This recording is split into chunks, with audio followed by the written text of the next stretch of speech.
Oui, cet été sur France Bleu Maine, les coulisses des parcs animaliers sartois et des départements voisins. D'ailleurs, nous sommes en Mayenne cette semaine, où l'un des parcs animaliers recueille des animaux qui ont été cabossés par la vie. C'est le refuge de l'Arche. Il est ouvert au public. Xavier Chauvelon. Le refuge de l'Arche vous propose de découvrir plus de 1000 animaux. Il se trouve à Saint-Fort, dans le sud de Mayenne.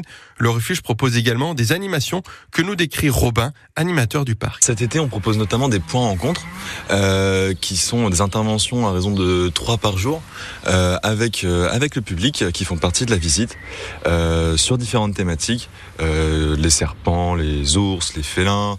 On parle également du camouflage, des stratégies de camouflage, la communication ou encore de la faune sauvage en détresse, en lien avec le centre de sauvegarde, qui est un peu méconnu comparé au refuge de l'Arche.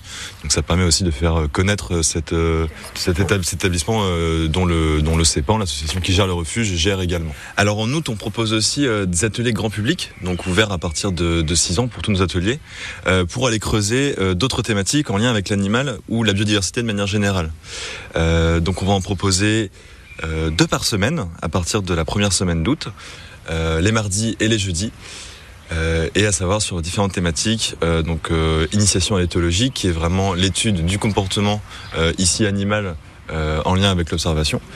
On va également avoir un atelier sur les oiseaux qui sont présents autour de nous, les oiseaux de la faune sauvage locale, les plantes aussi, un peu méconnues, et les animaux sauvages de la Mayenne, plus globalement. Disons que les points rencontres, on est sur quelque chose d'assez descendant mais interactif, quelque chose d'assez didactique, où vraiment l'intention c'est de transmettre de la connaissance, alors que nos ateliers grand public, on est plutôt dans passer à l'action, que le public passe à l'action et fait quelque chose en lien avec cette thématique pour la découvrir et l'approfondir. Vous recevez également toute l'année des scolaires, des centres de loisirs et d'autres organismes. Oui, tout à fait. On propose aussi des ateliers éducatifs. On a appelé ateliers éducatifs à destination des centres de loisirs, des écoles et de tout autre établissement accueillant des enfants.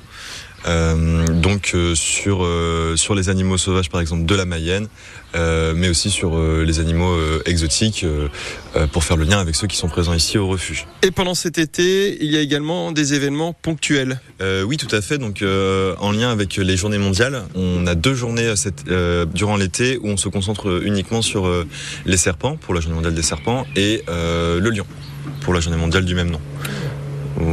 Une en juillet et une en août. Pour vous inscrire aux journées et ateliers, rendez-vous sur le site du refuge www.refuge-arche.org. Le refuge de l'Arche, une idée de sortie, pourquoi pas ce week-end. Je le redis, c'est en Mayenne, près de Château-Gontier. Au départ du Mans, vous comptez 1h15 de route si vous prenez en partie l'autoroute, et vous aurez 1h30 de route si vous passez par la départementale. Il y a 82 km entre le Mans et cette ville de Saint-Fort à côté de Château-Gontier, là où on trouve le refuge de l'Arche.